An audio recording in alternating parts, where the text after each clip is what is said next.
Welcome everybody. My name is John Bartholomew. Folks call me JB. I'm the Senior VP of Technology here at SecurityMetrics. With me today is Dave Ellis. Dave is our Vice President of Forensics Investigations. And Dave just recently published an article on LinkedIn. It's a nice article, Dave. It's a great reminder for everybody that splitting hairs over compliance and not really keeping the eye on security can cause problems. Yeah.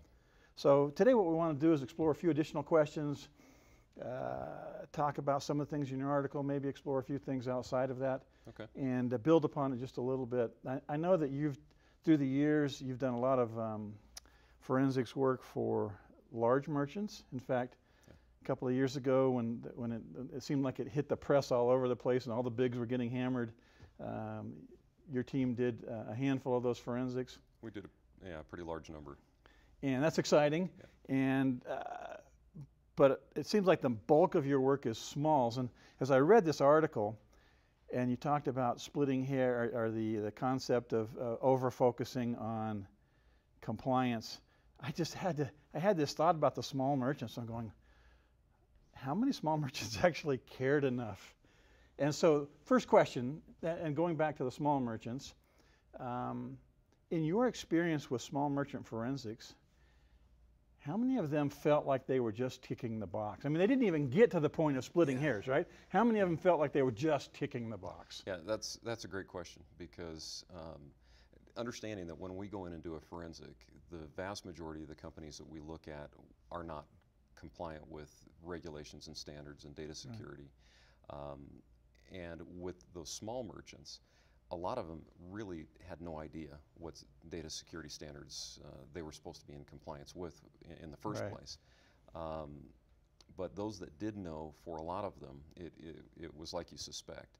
It was a matter of, I just got to get past this point, check the box, okay, now I'm going to get back to making sandwiches or whatever our company does. It's because it falls outside of their area of expertise, and so it was like a necessary evil for them.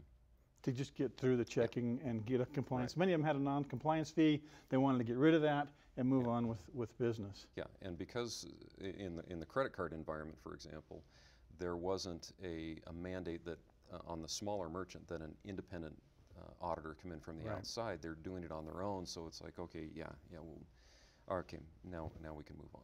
Well, let's spend just a minute and give those small merchants a little bit of advice today. Let's pretend that maybe one or two of them actually see our webinar today, and that they've decided maybe I'm going to do a little bit more instead of just ticking the box. If they did nothing more than 2 to 3 or a few items, what advice would you give them? Where would they start? What few things would they actually do to begin their road to becoming really secure and not just ticking the box for compliance? Oh, okay, understanding that there are different kinds of merchants, and different kinds of credit card processing. You've got an e-commerce, which is a card not present environment, and then you have brick and mortar, where you walk into a store and hand somebody a card. So which merchant are we talking about? Do you have a couple for both? Okay, yeah. So starting with the e-commerce, this is somebody has a website, and all of their transactions are done on the website. Two things come to mind. First, when security patches are released, get those applied to your system immediately. In every case within 24 hours. When there is a vulnerability out there, the attackers are watching, and they know when a patch gets released, they're going to hit things hard, so that they can find those merchants that haven't patched. About a year and a half ago, a major breach or a major vulnerability was discovered in a payment platform, an online payment platform, and a year and two, plus later, we are still finding merchants that haven't updated, and they're getting hit when the fix for them had been around for a long time. So that's one. That's the first one. The second thing I would say with the online merchants is have somebody who's watching the store.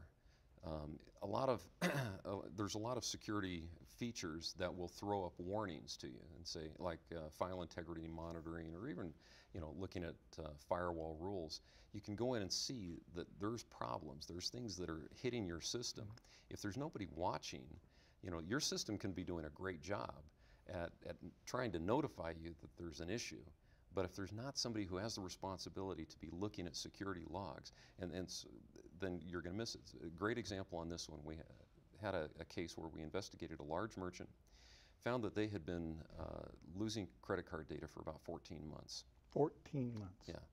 The problem is, as we are doing the investigation, we find that they have file integrity monitoring in place. And what file integrity monitoring is a security application that is looking at critical files that should not be changed. And when there's a change, it sends you an alert that says, hey, did you change this or did somebody else?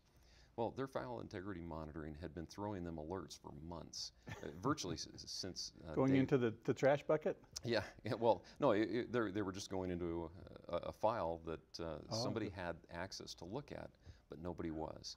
If anybody had had the responsibility to review those security files, those notifications, they would have seen the very first day that attack began, and they would have saved themselves 14 months worth. Yeah, they would have saved themselves, actually in this case, over $1 million. Wow. So those are my two recommendations for the e-commerce side. The brick and mortar merchant, two things come to mind. One, try to segregate your payment environment from all the rest of your day-to-day business, you know, on a separate PC, on a separate server, so that you can focus security, you know, on that. It's going to be much easier for you than if you're trying to secure the server and you have your credit card environment mingled in with your orders for the day, mingled in with your payroll and all of that. Mingled in with the computer where the staff is in the back room browsing and shopping, who knows what else. Yeah, at all to whatever, hours of the night. All hours of, okay. Right. Yeah, if you can segregate that off, it's going to be easier for you to apply some good security to it. Okay.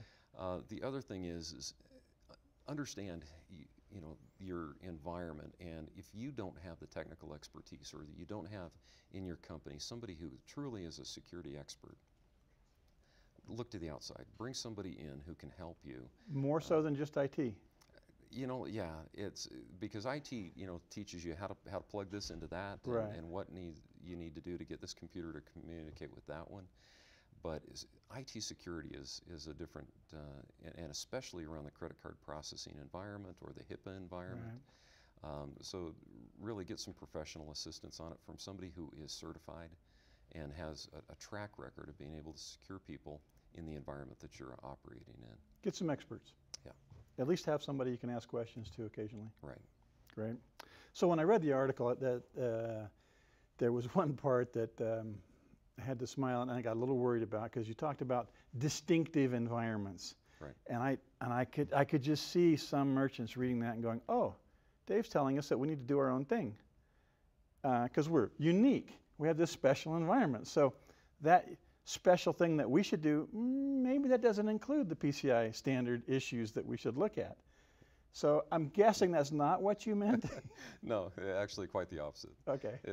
What it means is almost every environment is somewhat unique in some way or another. Right. And so data security standards are out there, and they have to be somewhat generic to apply across, you know, your environment, my environment, someone else's, despite the little nuances and the differences that each of those environments might have. And so what that comment was meant to say is, look at what the individual aspects of your environment have and what you have to do to secure that.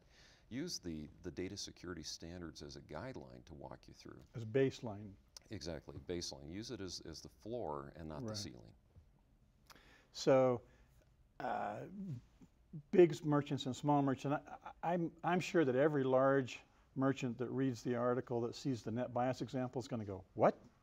They did what with NetBIOS? You're kidding me, right? But I'm not sure all the small merchants would understand what NetBIOS is about. Okay. Do you want to take a minute and just explain that example just a little more for people who may not understand NetBIOS? Sure. So NetBIOS is a communication protocol. What it does is it allows applications on one computer to be able to talk with differing applications on a different computer. It was designed to be extremely adaptable. Flexible, easy to use. Very flexible. You can apply it in a variety of environments. Okay.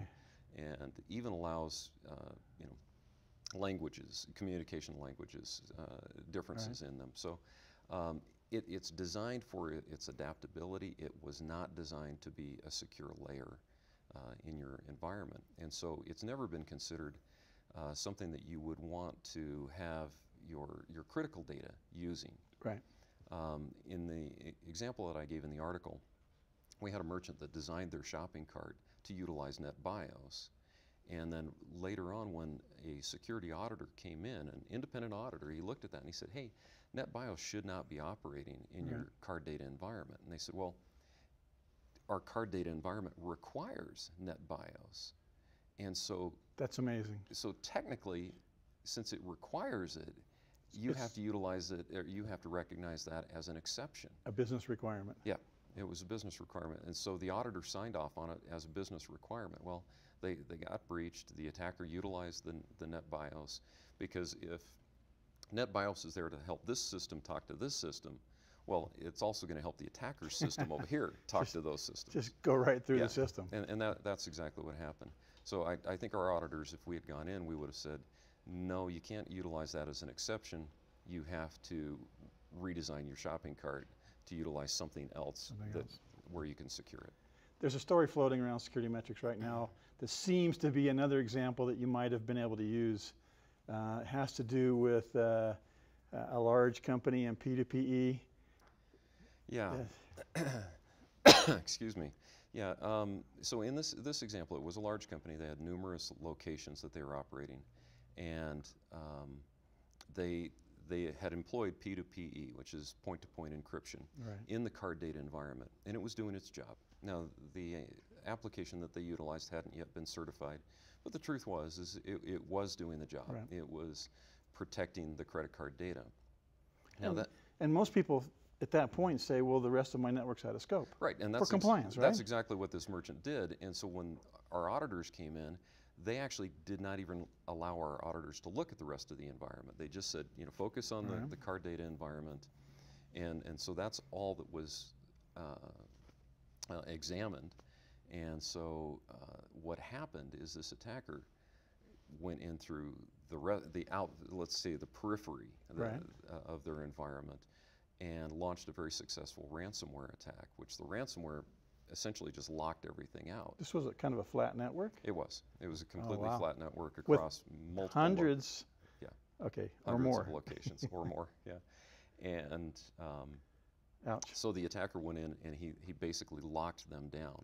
Now the individual credit card accounts were not at risk because the P2PE was protecting them, but that business was not able to process any credit card transactions because they were completely locked out. So from a PCI standpoint, P2PE was a masterful success. Yeah. It protected all of the data. From a business standpoint, the narrow viewpoint of just protecting card data. Because the mentality they took was that, okay, our credit card data is safe, we don't have to really look at, you know, worry about anything else. And the fact was the rest of their environment was a disaster.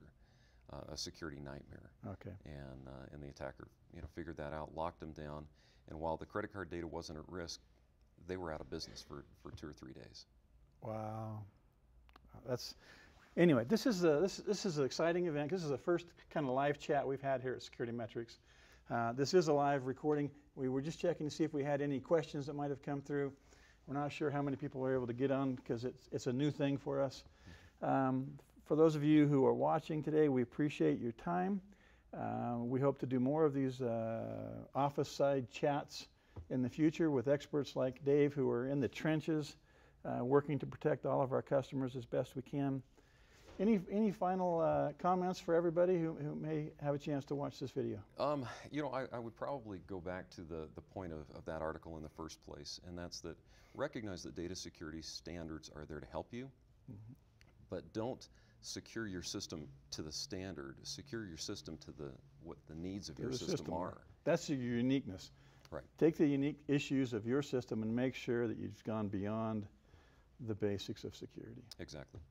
Fantastic. Dave, thanks so much for your time today. Oh, you bet. And thank to any of you who have, or all of you who have who've watched this video today, and we look forward to seeing you again next time.